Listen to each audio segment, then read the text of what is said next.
La mañana avanzaba con una calma engañosa sobre las aguas frías del Atlántico Norte. Un tipo de calma que solo existe en los escenarios donde la guerra acecha desde debajo de la superficie. Porque aunque el mar parecía extenderse sin interrupciones como una sábana gris y apacible, la tripulación del pequeño remolcador británico sabía que bajo aquella quietud latía un peligro tan silencioso como implacable, un peligro que se movía con la paciencia de un depredador experto que se acercaba entre corrientes heladas sin dejar rastro visible. Y aún así, a los ojos de cualquier observador distante, aquel barco de apariencia humilde no era más que un trabajador del puerto cumpliendo su tarea rutinaria, avanzando con un ritmo constante y casi perezoso hacia una zona donde, supuestamente, no debería encontrarse ninguna amenaza. El capitán del remolcador, un hombre de rostro endurecido por años de navegación en los climas más hostiles, se mantenía en la cabina con una expresión tranquila que contrastaba por completo con la tensión cuidadosamente oculta bajo su tono de voz, porque sabía que cada minuto que pasaba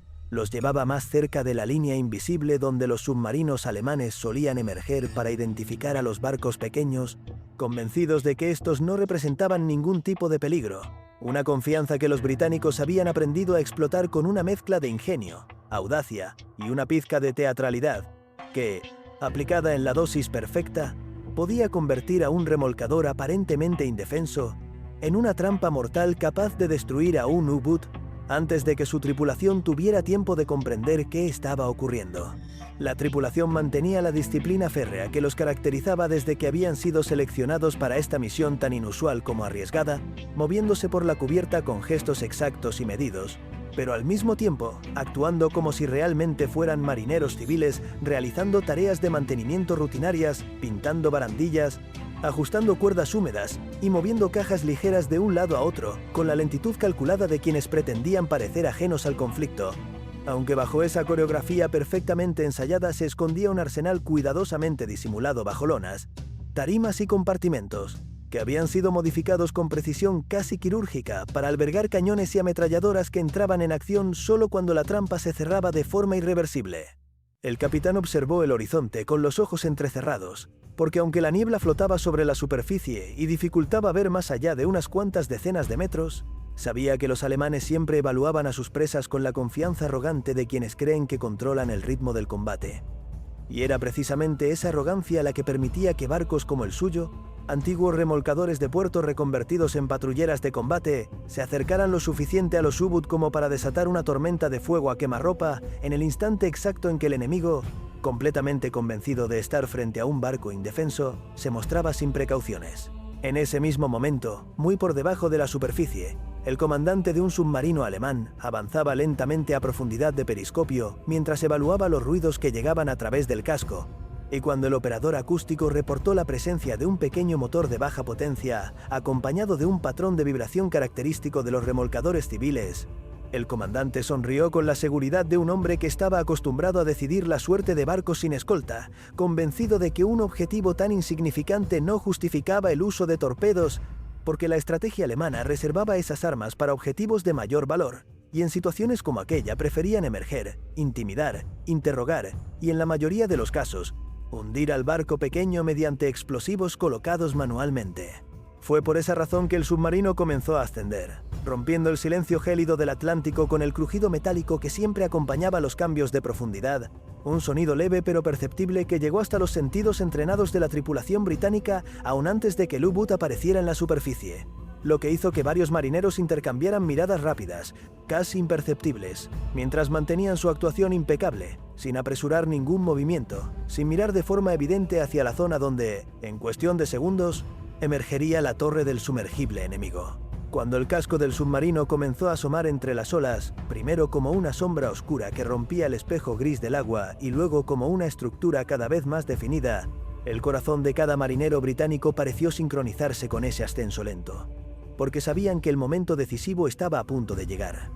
y que cualquier gesto fuera de lugar, cualquier mirada reveladora, podría hacer que los alemanes sospecharan antes de tiempo y sumergieran el U-boot de nuevo, lo que arruinaría la misión y los obligaría a esperar horas, quizás días, para otra oportunidad. El capitán británico inspiró profundamente, sintiendo cómo el aire frío le atravesaba los pulmones, y entonces adoptó la expresión neutra que había practicado tantas veces frente al espejo, una expresión que transmitía cansancio, rutina y total ausencia de preocupación, la expresión perfecta para un marinero civil que no esperaba encontrarse con un submarino de guerra. La torre del U-Boot emergió por completo, y con ella la confianza mortal de la Kriegsmarine. Desde la cubierta del remolcador todos fingieron sorpresa contenida, el tipo de reacción genuina que los alemanes esperaban de un barco que supuestamente no tenía nada que ocultar. Pero bajo esa máscara cuidadosa, cada británico ya tenía la mano cerca del arma oculta que, en cuestión de segundos, transformaría el teatro inocente en una trampa letal. La obra estaba montada. El público había tomado asiento. Y el U-Boot, sin saberlo, estaba a punto de convertirse en protagonista de su propia condena. El U-Boot había emergido por completo, y avanzaba ahora con la tranquilidad casi arrogante de una bestia marina que, convencida de su propia superioridad táctica, se permitía navegar a la vista del enemigo sin sospechar que aquel pequeño remolcador, aparentemente torpe y lento, era en realidad una pieza cuidadosamente colocada dentro de un tablero estratégico mucho más amplio, diseñado por mentes británicas que habían comprendido que la guerra no siempre se ganaba con el acero más pesado, sino con la capacidad de disfrazar lo letal dentro de lo cotidiano, de esconder el aguijón bajo la apariencia de rutina. Y mientras el submarino avanzaba hacia ellos con la torreta abierta y un grupo de marineros observando el remolcador con expresiones de superioridad casi paternalista, la tripulación británica mantenía una calma impecable. Una calma tan perfectamente ensayada que incluso un observador atento habría jurado que realmente estaban sorprendidos por la aparición de los alemanes. El capitán del remolcador dio unos pasos hacia la barandilla con la lentitud calculada de alguien que quiere mostrar respeto ante un poder que le supera. Un gesto que los alemanes reconocieron como la reacción habitual de los marineros civiles, que al ver emerger un submarino de combate sabían que no tenían alternativa más que obedecer, responder preguntas y aceptar el destino que la Kriegsmarine decidiera para ellos. Y por esa misma razón, la tripulación alemana empezó a relajarse, riendo entre ellos mientras el oficial al mando sacaba unos prismáticos para observar el estado del remolcador, convencido de que estaba ante un barco viejo, inofensivo y completamente incapaz de ofrecer resistencia, lo que le llevó a ordenar a sus hombres que se prepararan para abordar cuando se acercaran lo suficiente. El mar, silencioso como un observador imparcial, ocultaba bajo su superficie la tensión que atravesaba la cubierta británica.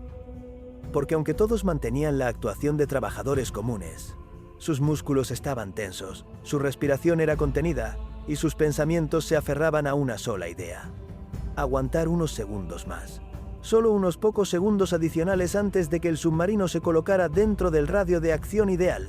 Un radio que habían calculado una y otra vez en entrenamientos simulados porque sabían que la operación dependía de un equilibrio milimétrico entre cercanía y riesgo, ya que si el U-Boot se acercaba demasiado, podría usar sus ametralladoras para barrer la cubierta. Pero si permanecía demasiado lejos, la sorpresa británica perdería su eficacia. El capitán alemán, con un gesto casi condescendiente, hizo un ademán para que los británicos disminuyeran aún más la velocidad, y su voz, proyectada por encima del viento, llegó hasta la cubierta del remolcador con una autoridad tan natural que resultaba evidente que estaba absolutamente convencido de que controlaba la situación,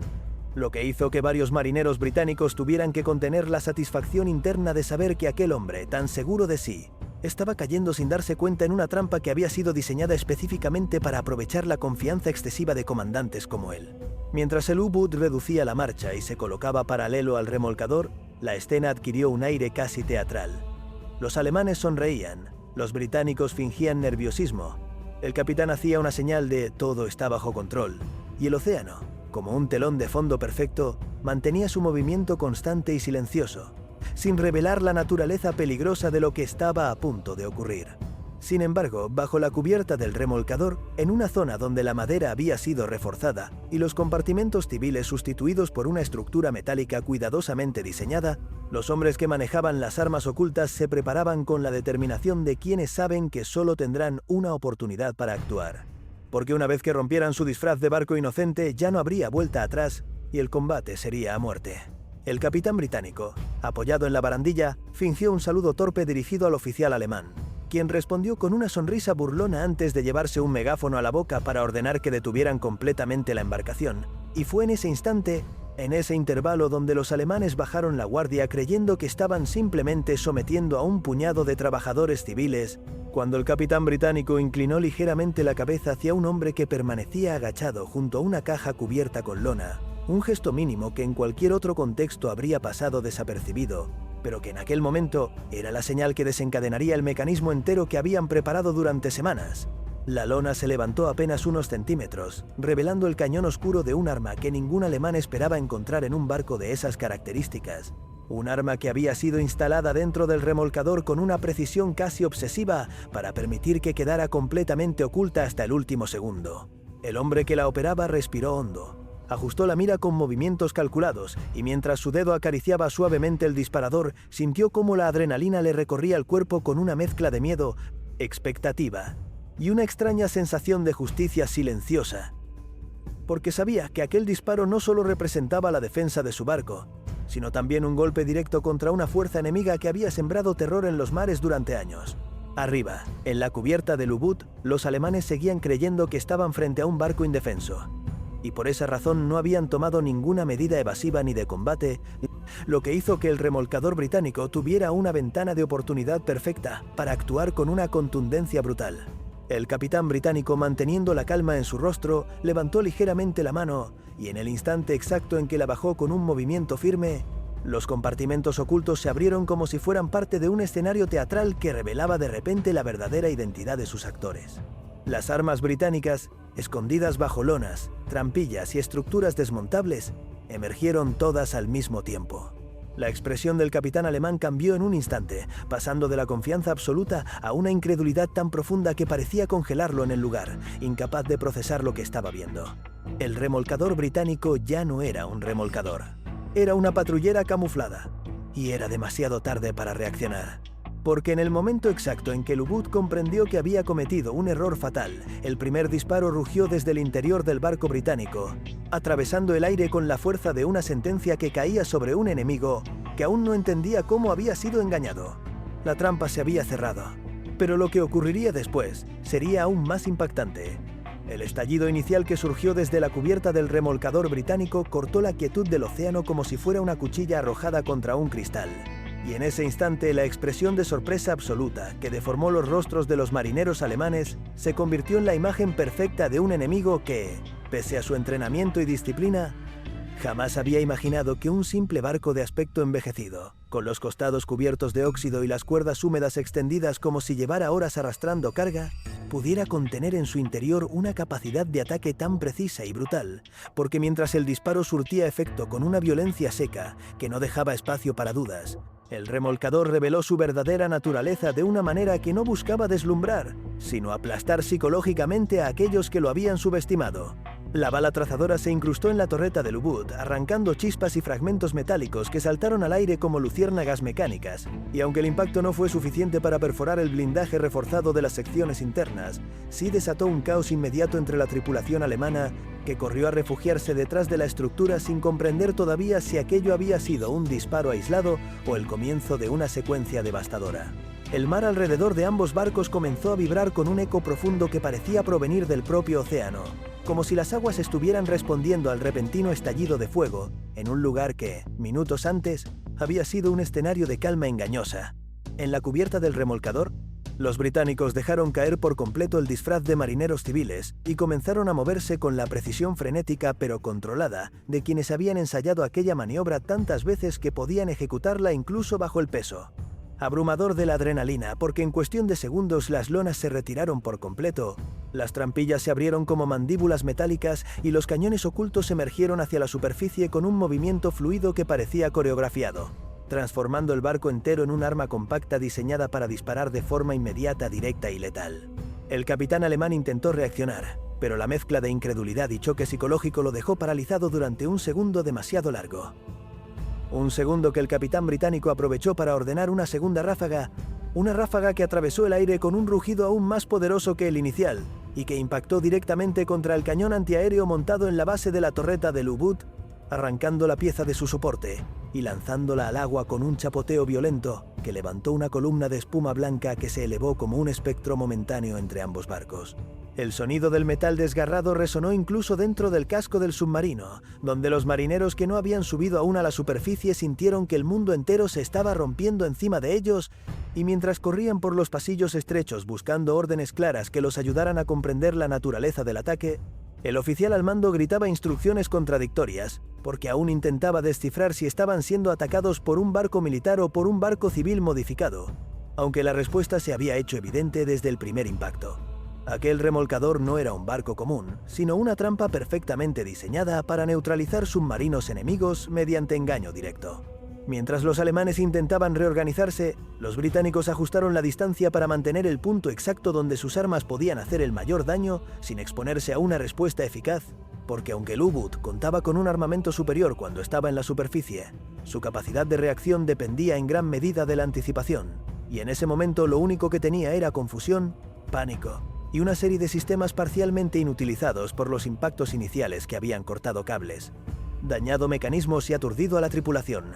El capitán británico observó el caos con una mezcla de concentración imperturbable y frialdad táctica, porque sabía que no podían permitir que el submarino tuviera tiempo de sumergirse y que cada segundo era crucial para evitar que escapara hacia las profundidades donde las armas del remolcador serían inútiles. El operador del cañón principal británico respiró profundamente antes de lanzar una tercera ronda, una ronda que describió un arco ascendente apenas perceptible antes de descender, con una violencia calculada sobre la cubierta del U-Boot,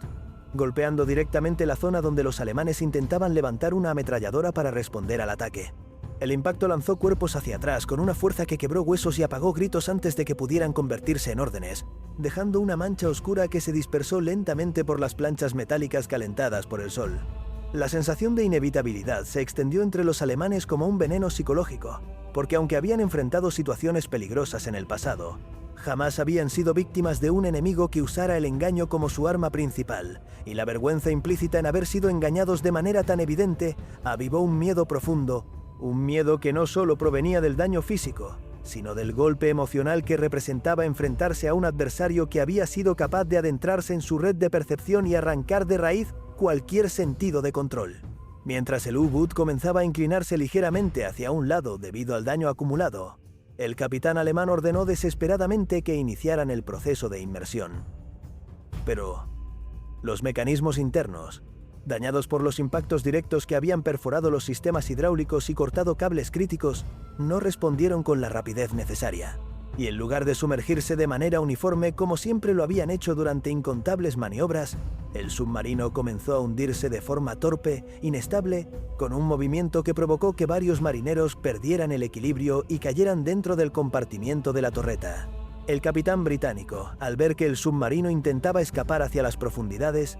levantó la mano con un gesto firme y dio la orden final para que concentraran el fuego en la zona donde se encontraba el puente de mando del U-Boot, consciente de que ese impacto podría sellar el destino del sumergible antes de que tuviera la posibilidad de desaparecer bajo el agua. El cañón británico disparó de nuevo, esta vez con un estruendo que resonó como un trueno contenido dentro de la garganta metálica del remolcador, y el proyectil golpeó el puente con tal fuerza que arrancó la escotilla superior y arrojó a varios marineros al mar en un torbellino de espuma y sangre que se mezcló con las olas frías del Atlántico. El submarino, ya sin capacidad de maniobra, quedó a merced del remolcador, que se posicionó con una precisión casi quirúrgica para impedir cualquier último intento de evasión. Y mientras el U-Boot crujía bajo la presión de los daños acumulados, la verdad se volvió imposible de negar para los alemanes. Habían sido engañados, humillados, anulados no por un acorazado, no por un destructor, sino por un remolcador camuflado que había convertido lo cotidiano en un arma y lo humilde en una trampa mortal. Y eso era quizás lo más doloroso de todo. El U-Boot, golpeado en puntos críticos que habían comprometido los mecanismos de inmersión, trató de sumergirse con un movimiento desesperado que solo consiguió que la máquina entera vibrara como si un gigantesco resorte interno estuviera a punto de romperse, y la tripulación alemana, atrapada entre órdenes contradictorias y el ruido ensordecedor del metal cediendo bajo presión,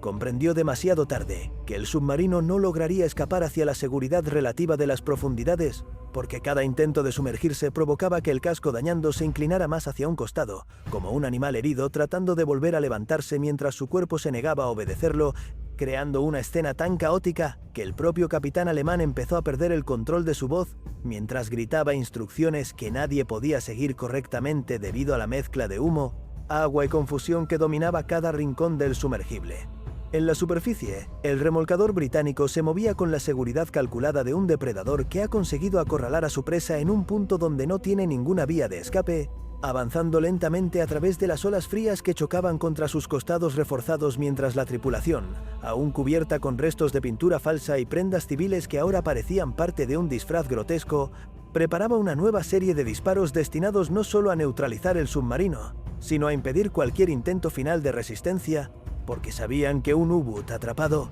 podía convertirse en una bestia desesperada con la capacidad de causar daño incluso en sus últimos momentos si lograba activar las armas adecuadas. El capitán británico observaba la escena con una expresión que mezclaba concentración absoluta, tensión contenida y una sombra de compasión que apenas lograba ocultar. Porque aunque estaba comprometido con la destrucción del enemigo, era imposible ignorar que dentro de aquel casco metálico que se hundía lentamente, había hombres jóvenes, asustados y atrapados por una cadena de decisiones que ellos no habían tomado, lo que añadía una capa emocional compleja al enfrentamiento que ahora llegaba a su clímax. Sin embargo, sabía que dudar en ese momento podría lograr que el enemigo se recuperara, así que mantuvo la mirada fija en el U-Boot mientras evaluaba la distancia exacta para lanzar el siguiente ataque con la precisión quirúrgica que había convertido a los remolcadores camuflados en una de las tácticas más ingeniosas y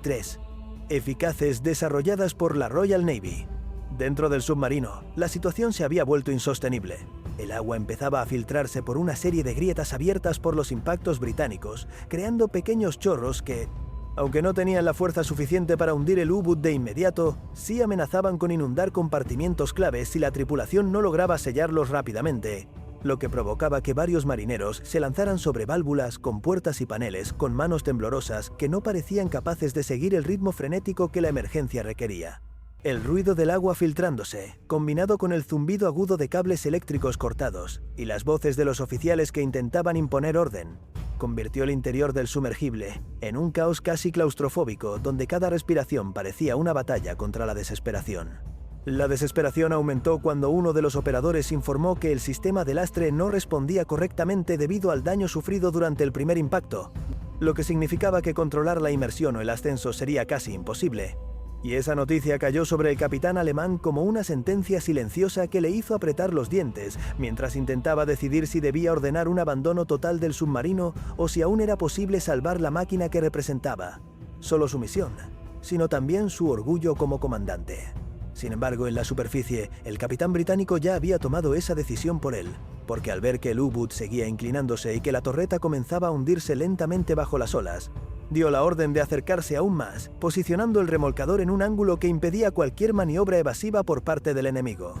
El operador del cañón británico ajustó su mira por tercera vez con un cuidado casi ceremonial, consciente de que aquel disparo marcaría el punto de no retorno para los alemanes. Y mientras el viento frío golpeaba su rostro y el olor a agua salada mezclado con humo llenaba el aire, apretó el gatillo con la seguridad de quien entiende que la precisión en un combate como ese no es un lujo, sino una necesidad absoluta para evitar que el enemigo tuviera siquiera la más mínima oportunidad de contraatacar. El proyectil salió disparado con un rugido sordo que resonó entre las paredes metálicas del remolcador antes de cruzar el aire y golpear el casco del submarino justo en el punto donde la estructura empezaba a ceder, provocando una explosión de fragmentos y agua que se elevó como una columna oscura antes de caer sobre la cubierta del U-Boot con un sonido que parecía un lamento mecánico. Ese impacto terminó de quebrar la resistencia estructural del submarino, y lo que ocurrió después fue una sucesión de movimientos lentos y trágicos que parecían desarrollarse en cámara lenta. La torreta se inclinó aún más hacia un lado.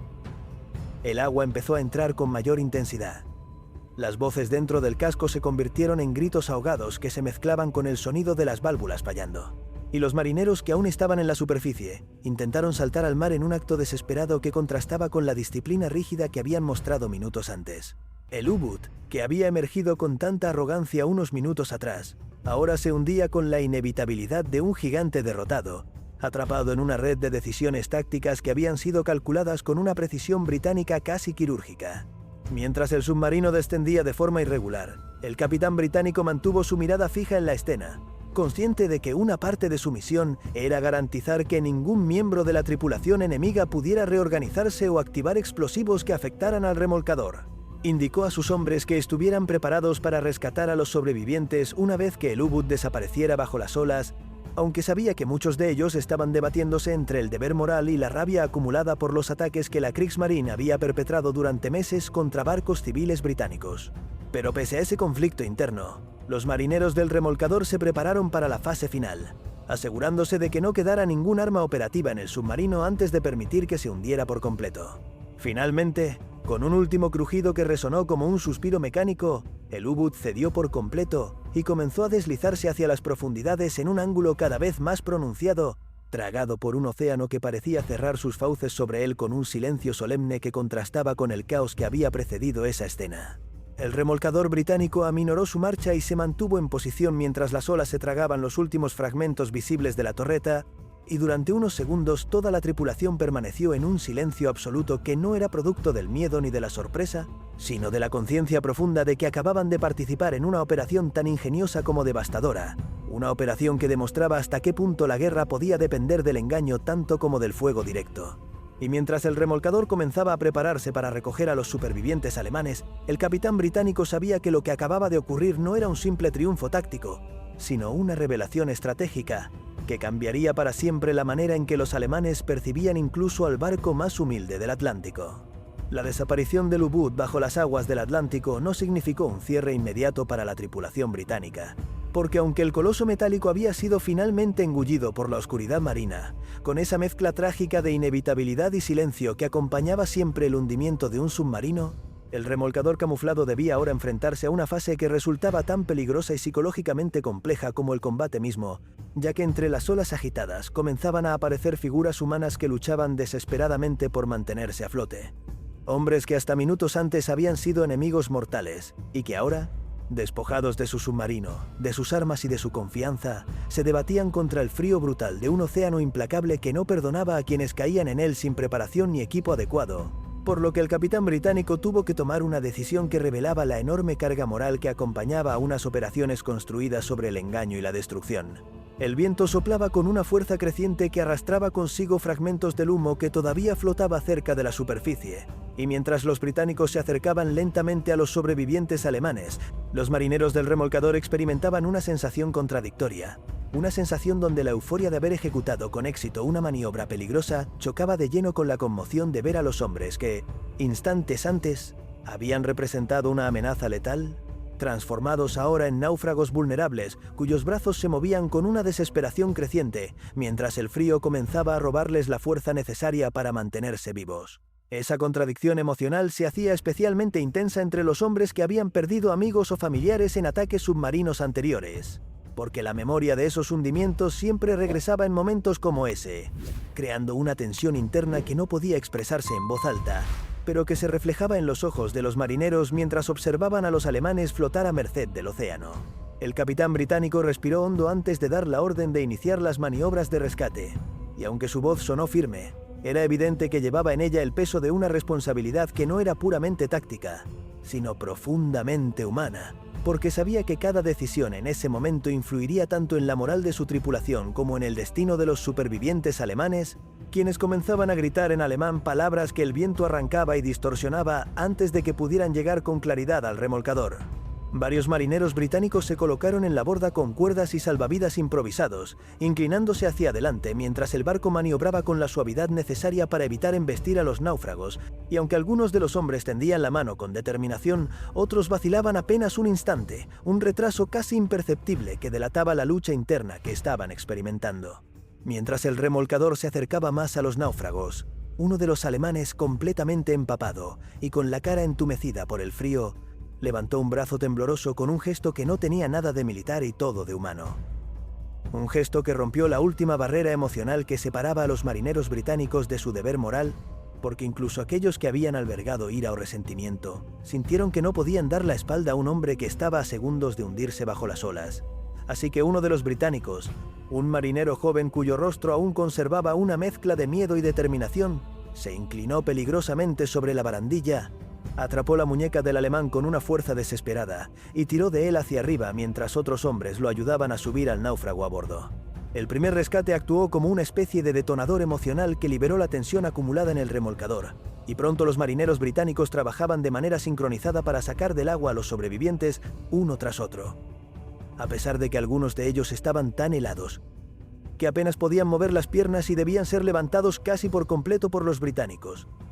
quienes, pese a haber estado combatiendo minutos antes, ahora actuaban con una compasión instintiva que solo podía surgir de la conciencia de que, en el fondo, todos eran hombres atrapados en una guerra que los obligaba a matar y a salvar vidas en cuestión de segundos. Mientras los alemanes subían tambaleándose a la cubierta, sus cuerpos temblaban con una mezcla de frío, shock y vergüenza, porque aunque agradecían en silencio la mano amiga que los había sacado del mar, No podían evitar mirar de reojo a las armas británicas que aún permanecían visibles, recordándoles que estaban siendo rescatados por aquellos que habían logrado engañarlos con una eficacia que hería su orgullo. El capitán alemán, que había logrado mantenerse a flote agarrado a un panel desprendido del casco de su submarino, fue uno de los últimos en ser rescatado, y cuando sus botas mojadas tocaron la cubierta del remolcador, se quedó de pie durante un segundo con la espalda recta y la mirada baja. Una postura que parecía una mezcla entre la dignidad profesional que aún quería conservar y la aceptación silenciosa de que había sido derrotado de una manera que jamás habría imaginado posible.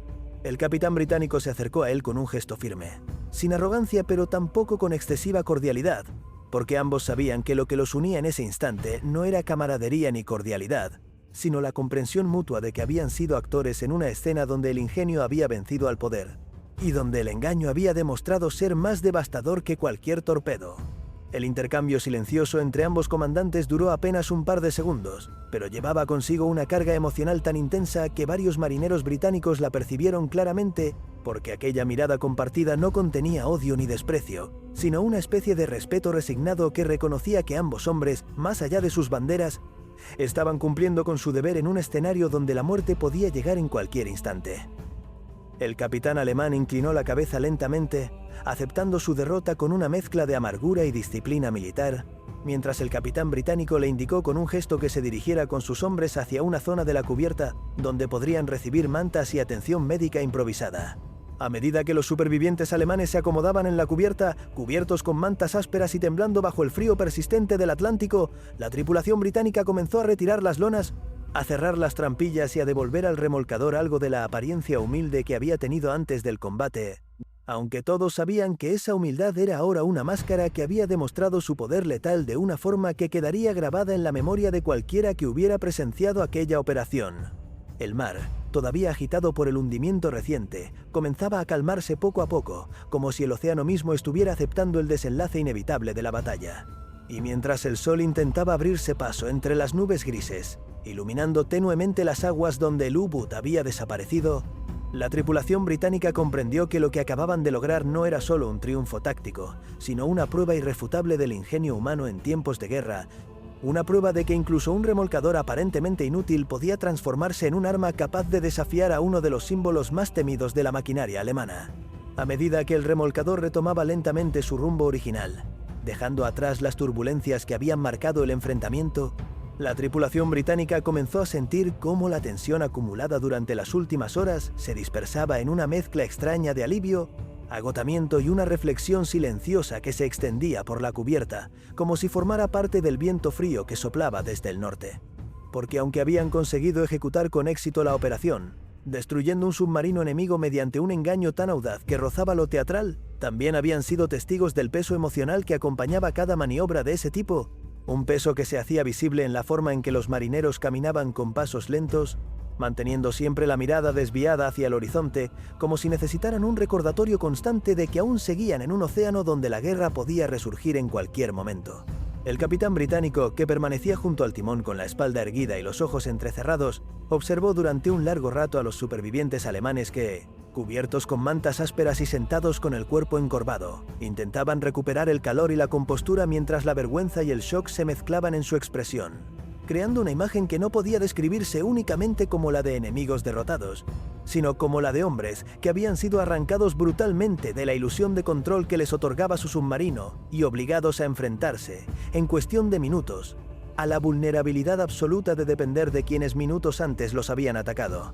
Entre ellos, el capitán alemán permanecía en silencio, con los hombros tensos y la mirada hundida en un punto indefinido del suelo, como si intentara procesar no solo el hecho de haber perdido su embarcación, sino también la estrategia que lo había conducido a caer en una trampa tan ingeniosa que había pasado frente a sus ojos sin que él pudiera detectarla. Mientras tanto, varios marineros británicos se acercaban a los heridos para ofrecerles agua caliente y vendas improvisadas, y aunque aún llevaban en la mente el recuerdo de amigos que habían perdido en ataques anteriores de la Kriegsmarine, no podían ignorar el deber moral que la Royal Navy había inculcado en generaciones enteras de hombres. Rescatar incluso al enemigo, si el enemigo ya no representaba un peligro. Una tradición que, más allá de la política o de la ideología, respondía a una comprensión profunda de que la guerra no debía borrar por completo la humanidad de quienes se encontraban atrapados en ella.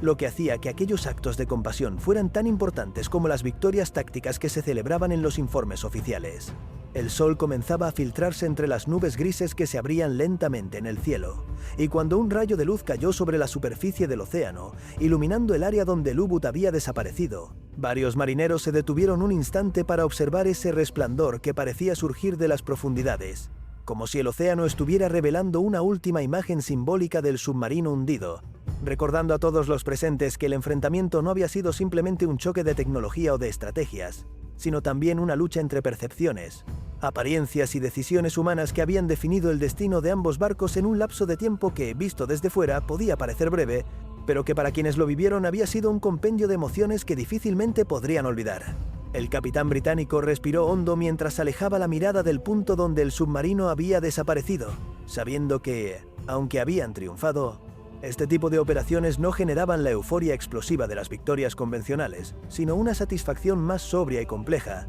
una satisfacción que nacía de la certeza de haber protegido rutas marítimas esenciales para la supervivencia de su país, pero también de haberlo logrado usando la inteligencia, el ingenio y la capacidad de transformar lo ordinario en extraordinario, convirtiendo un remolcador aparentemente inofensivo en un instrumento táctico capaz de engañar a los ojos más entrenados de la Kriegsmarine. Mientras avanzaban hacia aguas más seguras, el capitán británico se dirigió finalmente al capitán alemán, quien levantó la cabeza con un gesto lento, quizá esperando una reprimenda o un comentario cargado de superioridad, pero lo que recibió fue una frase calmada, pronunciada con la mezcla exacta de profesionalidad y humanidad que solo se aprende tras años de combate. Que había sido una operación necesaria, dura, inevitable, pero que aún así reconocía en él a un comandante competente que había sido víctima de una estrategia diseñada precisamente para explotar la confianza que los submarinos alemanes habían construido durante años de dominio en el océano Atlántico. Esa breve afirmación, ofrecida sin burla ni crueldad, provocó un cambio sutil en la expresión del capitán alemán, quien asintió lentamente con una mezcla de resignación y agradecimiento silencioso, porque entendía que, incluso en la derrota, había formas de conservar cierta dignidad cuando el enemigo reconocía tu valor.